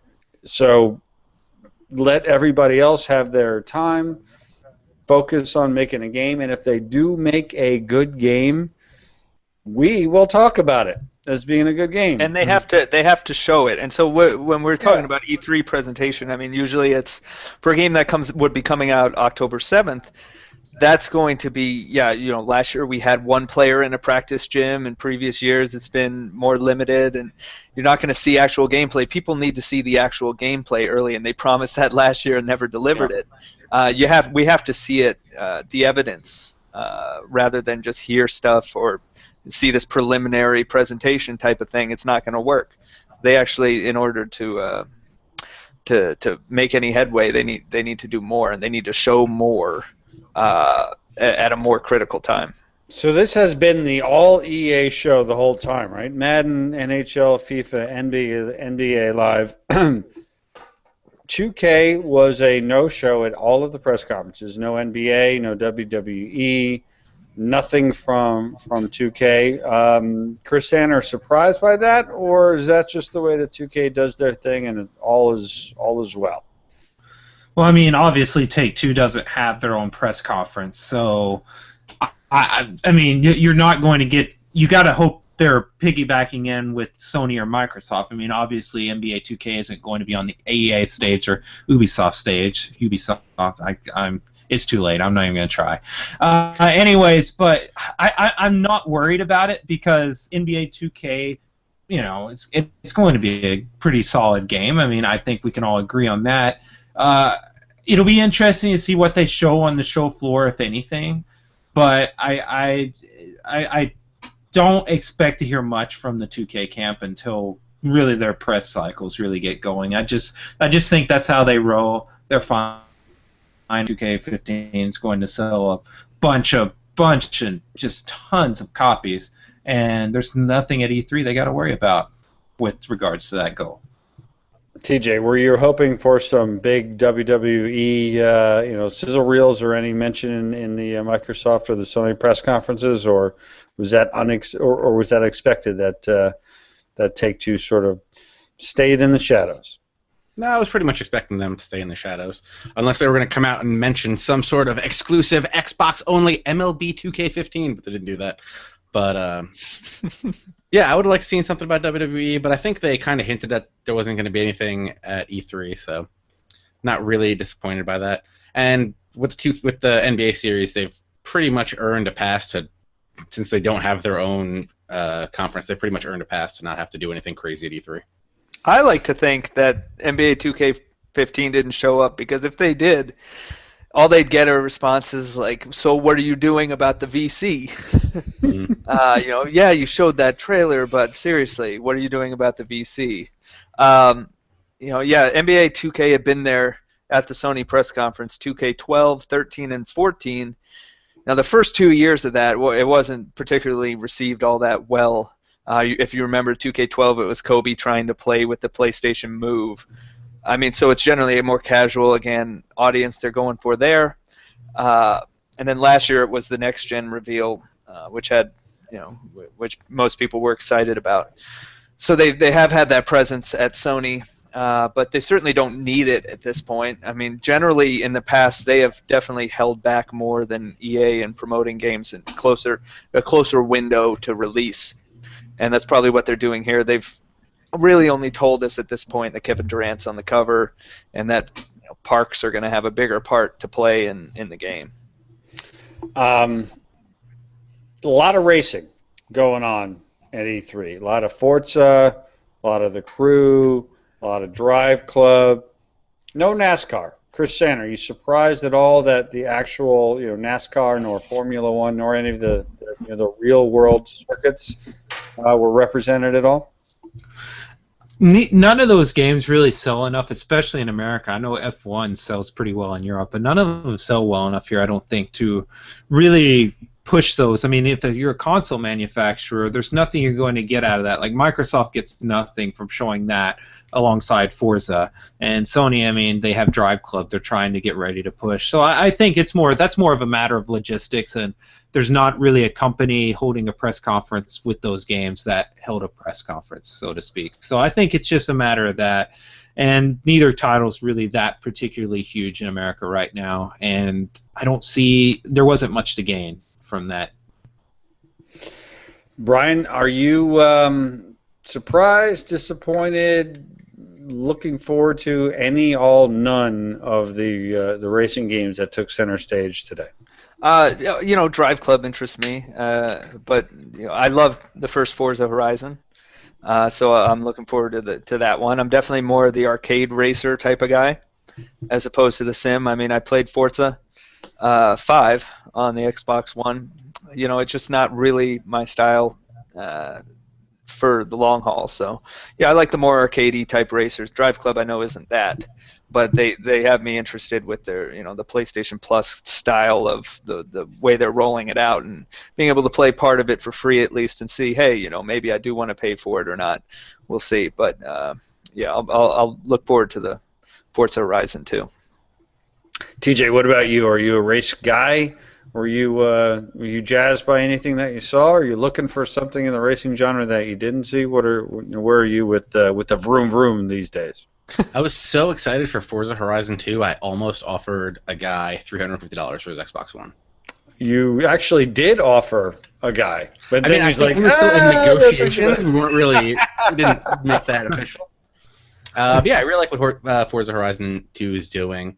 It feels kind of weird when they're like, ooh, we have the Nuremberg Ring. It's like, yeah, Gran Turismo's had that for the last 4 games. Nürburgring, not Nuremberg King. Is that what it is? I've called it Nuremberg King for at least, at least 12 years, I would probably say. So I was first introduced to that course and I'm sure it was on courses before, right? But I first became aware of that course on Project Gotham Racing. I'm sure I'm not the only one who heard of it first there, but that is a long used track. And so while it was kind of cool that early on in the Xbox press event they announced that, hey, it's free for everybody today, and I know that was a big deal to a lot of people, I'm thinking, man, am I going to turn my Xbox One on for the first time since March to just go download that course? I don't know. I'm not sure. Yeah, and I'll wait for Drive Club to come out. I'll try that freebie version and see what that's all about, but nothing other than that really excited me. Though I kind of wanted that Forza Horizon 2, but I'm not going to buy a console just for that. But Sunset Overdrive looks pretty sweet too. But Brian, did you turn on your Xbox One and go download the Nürburgring for Forza? No, my Xbox One is on, but no, not for that. All right. Anything else? Sports game related. We covered a lot of them.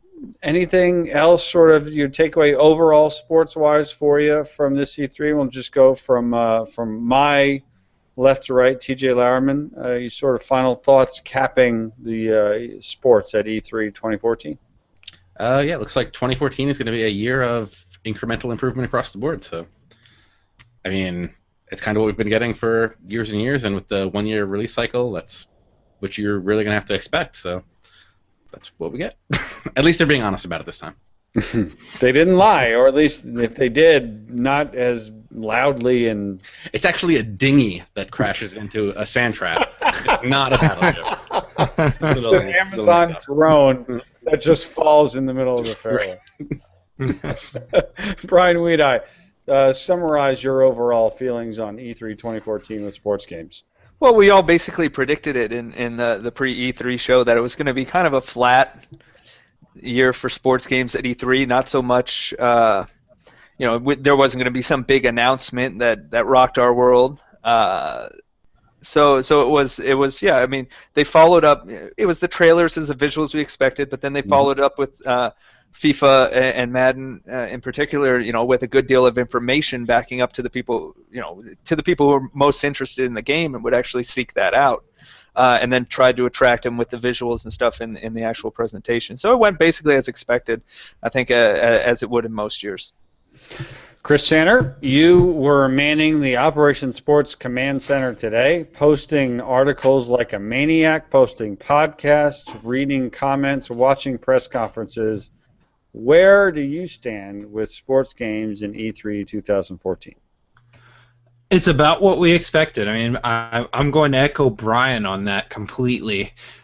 I feel like we got a little bit more information today from the outset from EA than I expected, actually. I did not expect that huge dump of information for Madden and FIFA. But I feel like that the games themselves are shaping up well, most of them. I mean, NHL, Madden, we'll see on PGA Tour. I mean, that's a year away. FIFA will be an excellent game again. So I mean, it's in a year of incrementals. I mean, EA is taking this more low-key approach to their marketing. I feel like where there's not these huge fireworks when they try to proclaim. I think there's a little bit of a realization that approach really backlashed against them in the past with trying to just claim these exceptional, revolutionary, amazing leaps in technology when in reality it's just an incremental approach year after year. I mean, it's a slow build toward sports gaming perfection, which we may never reach, but it's another year, more things that will go right.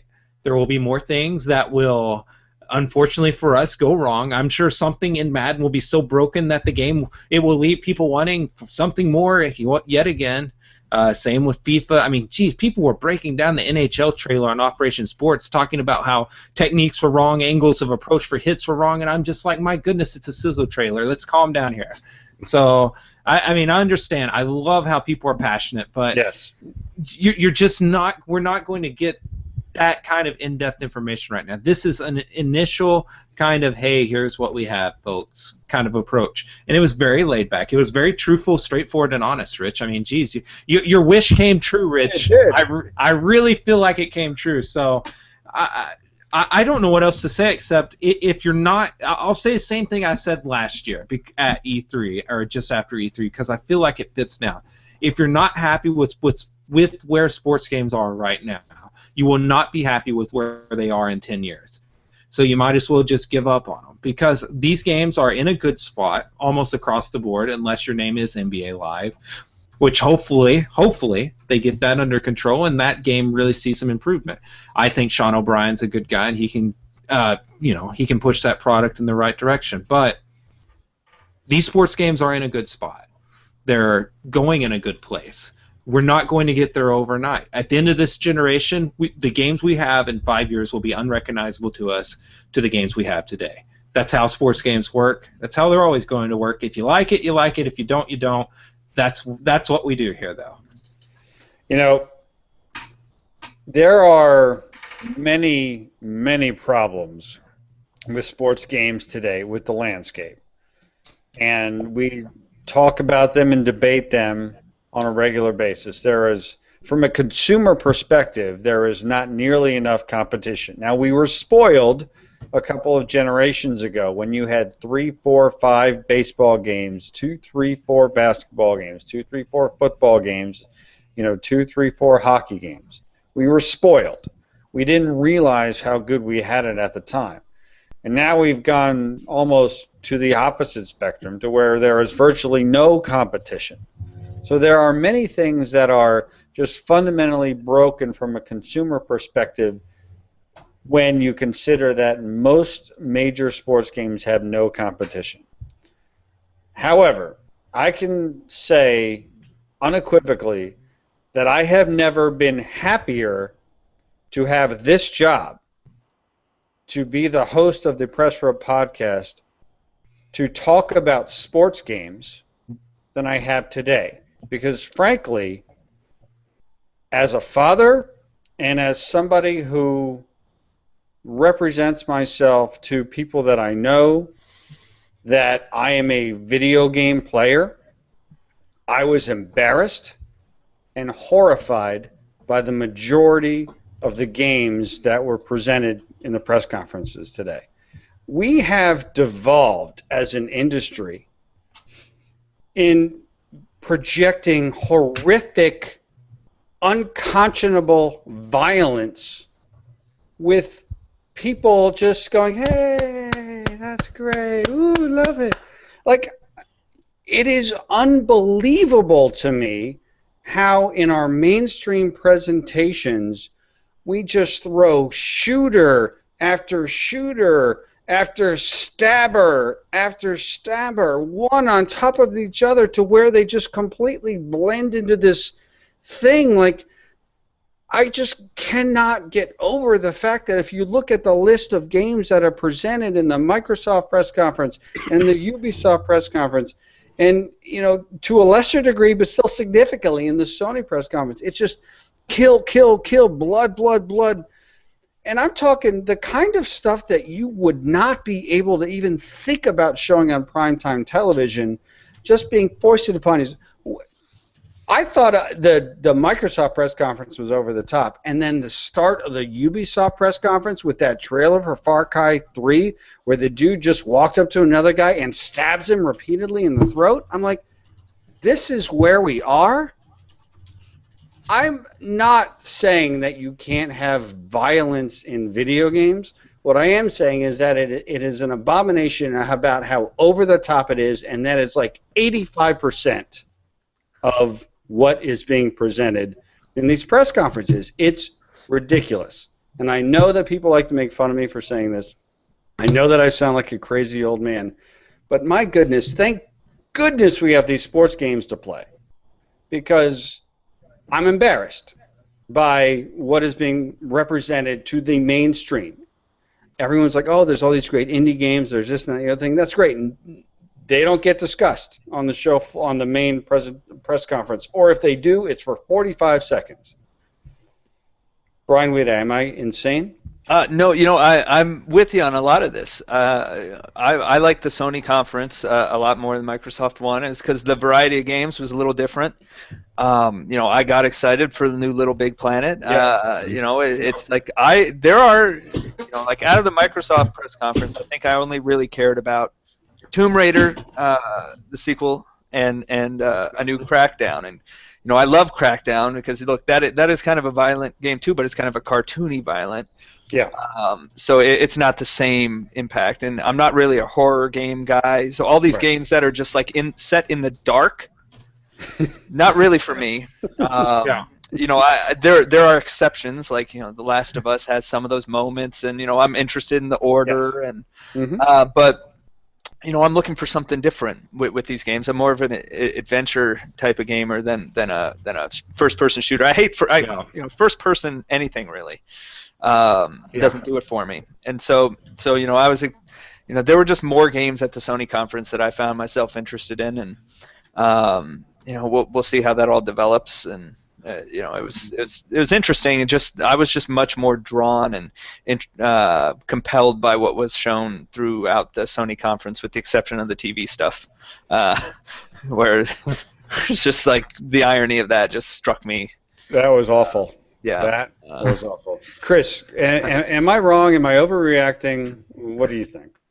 Rich, what you just said is something I turned and told my wife, because she watched a lot of these with me. She is in between jobs this week, so she is spending a lot of time at the house, and so she watched E3 with me today, and she literally, I kid you not, she turned to me and she said, so are all video games like, do you kill people in all of them? Are they all gruesome and violent? And are there dragons in all of them? I kid you not. Halfway through the Microsoft press conference, my wife asked that, and it's great to see an outsider perspective. I said, well, actually, I have no idea what Microsoft is doing here, because there's a lot of really good games, because I just started, I guess technically I'm not supposed to say I'm part of a certain streaming game service from Sony. I've been beta testing it for a good while now, but I'm playing a game called something Hard-Boiled Chicken or something. It is the most random game I've ever seen in my life, but it is just mindless fun. I mean, it's a shooter, but I mean, it's kind of in the harmless sense, where it's in the old times where you don't have blood and gore everywhere, and it's things that you could show on, primetime TV. It's just ridiculous where games are, and if that's like what's acceptable now. I just really felt like everything was over the top. There's the mainstream part of gaming doesn't seem to have any originality whatsoever. I got in a little debate today about the Battlefield game, and they were saying, "Oh, how unique, how awesome!" I said, "No, this is literally the exact same thing. If you had told me they were fighting a war in Tokyo, I would have believed you. There was no way I could have discerned cops and robbers from that. It was still capture the flag. I mean, these games have not gotten, the creativity is gone. There's no storytelling within games anymore. It's all about big flash. I mean, games have started to mirror big Hollywood in that regard. And the best storytelling you're beginning to get is with the more independent, smaller studios who are actually interested in telling compelling stories. And as a guy who loves storytelling, who is a storyteller, this is something that there's a reason why I have not bought a non-sports game yet for the PlayStation 4. And that's because I have not found anything as far as mainstream that I have found worth spending $60 on. And I will probably start buying more independent games because those seem to be at least putting forth an effort to try new and creative things to where I'm not fighting a dragon, or I'm not playing a first-person shooter and seeing blood and gore everywhere, or where I'm not in an apocalyptic zombie-filled, mutant-filled horror wasteland. I mean, let's have some creativity here. Where's my Grim Fandango? Where's the Secret of Monkey Island? Where are these games at? Where are these games at? They're not in existence anymore. Grim Fandango I feel like those exclusively on PS4. Grim Fandango. Yeah, I know. I know. I say that because that old type of game of adventure game are things which we don't have anymore. I mean, I agree with Brian. Where are these games at? Where's this creativity? Where's the storytelling, the puzzles? I mean, geez, where's my Roller Coaster Tycoon or those types of games? I mean, it's just a mindless drivel now. And I'm going to get off my soapbox because I know we've gone way long, but it's just ridiculous where gaming's at and the lack of creativity in it right now. And that's what bothers me again about the presentations. Like, and I tweeted this. Like, if you show somebody who doesn't play games those presentations, they would think that sociopaths are the target market. And I'm not joking. Yeah, like all it is murder in the most grotesque way. Again, in ways that you can't even think about showing on television. And the saddest part about it is there are amazing, beautiful games like Thomas Was Alone and Brothers and Journey and like all of these games that people have been talking about. Like when they announced Grim Fandango, my Twitter feed exploded with people just delighted. Like there is an absolute market for these games that are not just dark brown killing simulators. And I'm not a violence in video games leads to this. I'm not that guy. It's embarrassing that is the image that the people who make games choose to highlight game after game after game after game in their press events. TJ Lauerman, your thoughts on what I'm talking about? Yeah, I agree with you 100%. And the thing that's weird for us is we play a lot of sports games which you're only going to find on the console. And a lot of the more independent, more thought-out games that aren't just every single game's a shooter, every game is zombies killing someone, that's more happening on PC. So if you're not there looking for that stuff, you're not going to find it on the consoles as much. And that's why while I was watching all these press conferences, I was like, yeah, more shooting, more killing, there's a lot of blood in this one, and you just kind of become desensitized to it. And Absolutely. then when I watched the Sony press conference, there was a point where I was like, wow, they really cover the whole range of gamer, from the kids with the Little Big Planet to, I think that, what was it, Bloodborne may have been one of the bloodiest games I actually saw in all the press conferences. Let It Die. There was Let It Die, which really freaked me out after that one. Yeah, but they covered such a wide thing that it made them look better than I think everybody else that was just real dark and murky. And even Sunset Overdrive, which is super bright and colorful, and you're blowing up zombie-looking things that explode with soda, but with blood everywhere. I mean, everywhere. And I'd like that Sony's taking the chances with the independent stuff, like that one game whose name I can't remember at all. That was $10 and is released today. The dual stick. Yeah. Entwined. Entwined. Yep. I'm gonna pick that up because that looks cool. Man, I wish they would do that more often. Just saying, okay, the game's out right now, because I have no idea if I'd want that game or like it, but I almost just want to turn it on and buy it. Because every other thing you saw today ended with coming 2015. Yeah, 2016. No means fall 2015, spring 2016, fall 2016, and But that is why, being a sports gamer, like I'm telling you right now, I could easily see myself playing virtually nothing with sports games for the rest of the year. Got our press row Madden League until the next Madden hits. Got MLB. That's fantastic.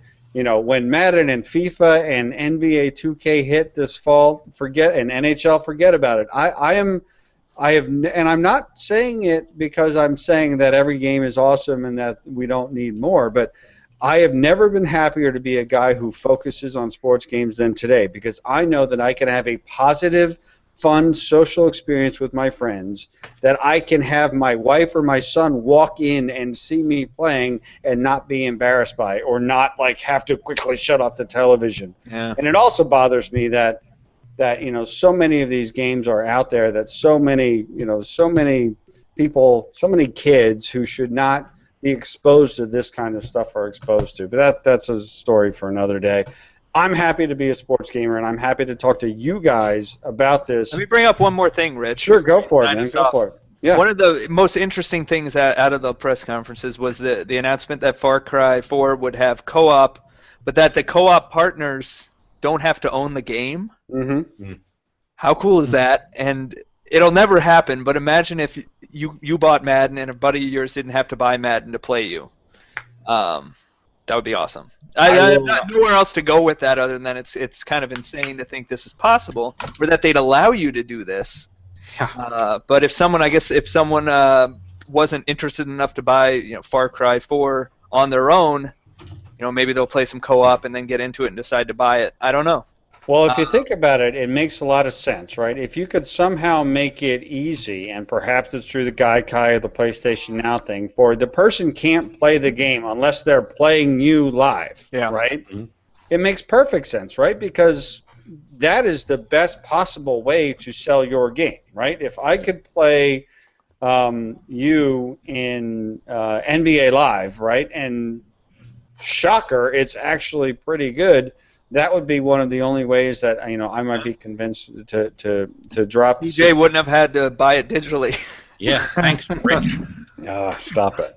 All right. Rich, can I tell you something?